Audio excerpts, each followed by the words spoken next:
মিথ্যা কথা বলে, আজকেও বলে, কালকেও বলে, মন চাইলে মিথ্যা কথাটা বলে ফেলে। এইভাবে মিথ্যা কথাকে বলে মিথ্যায় অভ্যস্ত হয়। প্রতারণা করা যাবে না, ধোঁকা দেওয়া যাবে না।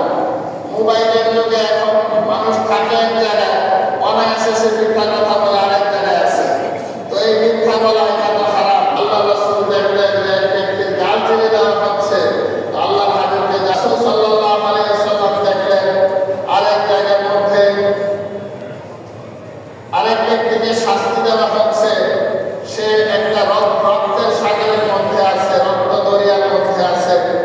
তো যখনই সে রক্ত দরিয়ার কিনারায় আসতে চায়, তখন কিনারায় দণ্ডায়মান এক ব্যক্তি অর্থাৎ একজন ফেরেশতা পাথর দিয়ে তাকে আঘাত করে, এমন ভাবে আঘাত করে যে রক্ত সাগরের ভিতরে যে জায়গায় ছিল আগের জায়গায় সে ফিরে যায়। এইভাবে বারবার সে কিনারায় আসার চেষ্টা করে, কিন্তু বারবার তাকে আঘাত করা হয়। তো আল্লাহ হাবিব সাল্লাল্লাহু আলাইহি ওয়াসাল্লাম জিজ্ঞাসা করলে তাকে জানানো হলো যে এই ব্যক্তি দুনিয়াতে ছিল সুদখোর, দুনিয়াতে সুদ খেত। সুদ খাওয়া আল্লাহ তাআলা হারাম করেছেন। কোরআনে পাকে আল্লাহ রাব্বুল আলামিন রিবাকে হারাম করেছেন। এটা চরম প্রকারের হারাম। তো দুনিয়াতে সুদখোর ছিল। সুদখোর সে মানুষের রক্ত শোষণ করে, রক্ত পানি করা মানুষের উপার্জনের টাকা সে অন্যায়ভাবে সুদি কারবার করে মানুষ থেকে গ্রহণ করে। এই সুদ খাওয়া সম্পূর্ণরূপে হারাম। তো রাসূল সাল্লাল্লাহু আলাইহি ওয়াসাল্লামকে বলা হলো যে দুনিয়াতে সে সুদখোর ছিল, এই জন্য সে রক্ত দরিয়ার মধ্যে যাবে। সে হাঁটুডুবু খাচ্ছে। এক জায়গায় দেখলেন যে এক ব্যক্তির মাথা নিচ দিকে এবং তার পা উপরের দিকে আছে। কোরআনে পাকে আল্লাহ রাব্বুল আলামিন আয়াত নাযিল করেছেন, ওয়া নাহশুরুহুম ইয়াওমাল কিয়ামাতি আলা ওজুহিহিম উময়ান ওয়া বুকমান ওয়া সুম্মা। আল্লাহ রাব্বুল আলামিন বলেন যে যারা দুনিয়াতে উলট পালট চলে, আল্লাহর হুকুমকে ভালোভাবে গ্রহণ না করে উল্টা পথে চলে, কিয়ামতের ময়দানে আল্লাহ রাব্বুল আলামিন তাকে এমনভাবে উঠাবেন, তার মুখটা তার মাথাটা থাকবে নিচ দিকে, পা দুটো থাকবে উপরের দিকে। হাসরের ময়দানে এইভাবে সে চলবে। সাহাবায়ে কেরাম রাসূল সাল্লাল্লাহু আলাইহি ওয়াসাল্লামকে জিজ্ঞাসা করলেন যে মাথা নিচ দিকে দিয়ে হাসরের ময়দানে মানুষ কিভাবে চলাফেরা করবে? যারা পাপিষ্ঠ, দুনিয়াতে যারা আল্লাহর হুকুমের অবাধ্যতা করেছে, উল্টা চলেছে, তার চেহারাটা এরকম জমিনের দিকে দেওয়া হবে, পা থাকবে উপরের দিকে।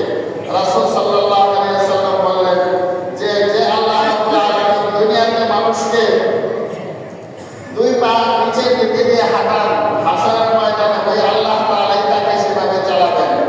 তো এই পরকালে তার শাস্তি হচ্ছে। আল্লাহ রাসূল দেখলেন তো এরকম মানুষের আলোকে দর্শকের মধ্যে বিভিন্ন রকমের শাস্তি হচ্ছে। আল্লাহ হাবিবকে দেখানো হলো এক জায়গায় দেখলেন যে এক ব্যক্তি বসা আছে, তার মুখগুলো হলো তামা। সে মুখ দিয়ে সে মুখের গোশত ছিঁড়ে ফেলছে, মুখের গোশত ছিঁড়ে ফেলছে, তার শরীরে গোশত সে খামছে, ছিঁড়ে ফেলছে। তো আল্লাহ হাবিব সাল্লাল্লাহু আলাইহি ওয়াসাল্লাম জিজ্ঞাসা করলেন যে এর শাস্তি কেন হচ্ছে? আল্লাহর হাবিবকে জানানো হলো যে দুনিয়াতে সে গীবত করত, আর একজনের গোশত সে খেত। গীবত করা মানে গীবত এত বড় অন্যায় অপরাধ। গীবত হলো একজনের দোষ আরেকজনের কাছে বলে বেড়ানো, পরনিন্দা গীবত। এটা অত্যন্ত অন্যায় কাজ। একজন মানুষের সম্মান হানি করা, তার গীবত করে তার দূষণের কাছে বলে সম্মান হানি করা, এটা তার শরীরের গোশত খাওয়ার মতোই জঘন্য কাজ, বরং তার চেয়ে আরো জঘন্য কাজ। কোরআনে পাকে আল্লাহ তাআলা বলেছেন, ওয়ালা ইয়াগতাব বা'দুকুম বা'দা আইয়ুহিব্বু আহাদুকুম আন ইয়াকুলা লাহমা আখিহি মাইতান ফাকারিহতুমুহ ওয়াত্তাকুল্লাহ। আল্লাহ তাআলা বলেন যে ওয়ালা ইয়াগতাব বা'দুকুম বা'দা, তোমরা একে অপরের গীবত করবে না। তোমাদের একজন যাতে অপরজনের গীবত না করে। তোমাদের কেউ এটা পছন্দ করে যে তার মরা ভাইয়ের গোশত সে খাবে। ভাই মারা গেছে, তো মরা ভাইয়ের গোশত খাবে, এটা পছন্দ করে। ফাকারি তোমরা তো এটা অপছন্দ করো। সুতরাং তোমরা আল্লাহকে ভয় করো। একজন আরেকজনের গীবত করবে না।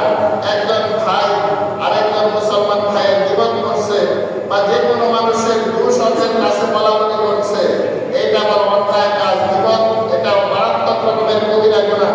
তো রাসূল সাল্লাল্লাহু আলাইহি ওয়াসাল্লাম জিজ্ঞাসা করলেন, তো আল্লাহ রাসূলকে জানানো হলো যে এই শাস্তিটাকে এই জন্য দেওয়া হচ্ছে যে সে দুনিয়াতে গীবত করতো, একজনের দোষ আরেকজনের কাছে বলে বেড়াতো। এই জন্য আমাদের এই ব্যাপারে খুব সতর্ক হওয়া দরকার। গীবতটাকে আমরা ঘি ভাতের মতো মনে করি, খুব সুস্বাদু মনে করি। একটু সুযোগ হলে আরেকজনের দোষ বলি, অমুক এরকম খারাপ, অমুকের চরিত্র এরকম খারাপ। এটা অত্যন্ত নিন্দনীয় কাজ, গর্হিত কাজ। এই জন্য গীবত থেকে বেঁচে থাকতে হবে। রাসূল সাল্লাল্লাহু আলাইহি ওয়াসাল্লাম আরেক জায়গায় দেখলেন যে বিরাট বড় প্রকাণ্ড এক চুলা, তন্দুরুটির চুলার মতো চুলা, সেখানে ধাউ ধাউ করে আগুন জ্বলছে। তার ভিতরে অনেক নারী পুরুষ আছে, উলঙ্গ নারী পুরুষ, আর তারা ওই আগুনের ভিতরে উথাল পাতাল করছে। আগুন যখন সেই বইকে উপরের দিকে উঠে, তখন ওই নারী পুরুষেরাও সেই চুলার মুখের মধ্যে চলে আসে, আবার তারা ভিতরের দিকে নিচে চলে যায়। এইভাবে আগুনের ভিতরে উথাল পাতাল করছে। তাদের শরীর থেকে মারাত্মক দুর্গন্ধ আসছে, অত্যন্ত খারাপ গন্ধ তাদের শরীর থেকে আসছে।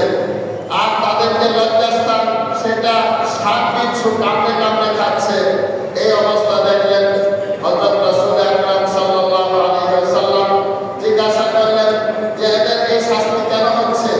তো আল্লাহর হাবিবকে জানানো হলো যে দুনিয়াতে এরা ছিল জিনাকার, এরা ছিল ব্যভিচারী, তো এই জন্য পরকালে তাদের এই শাস্তি হচ্ছে। ব্যভিচার অত্যন্ত জঘন্য গুনাহ। আল্লাহ তাআলা বলেছেন, ওয়ালা তাকরাবুজ জিনা ইন্নাহু কানা ফাহিশাতান ওয়া সাআ সাবিলা। তোমরা ব্যভিচারের, তোমরা জিনার নিকটবর্তীও হবে না, অর্থাৎ জিনাদের মধ্যে হওয়ার সম্ভাবনা আছে, তার ধারে কাছেও তোমরা যাবে না।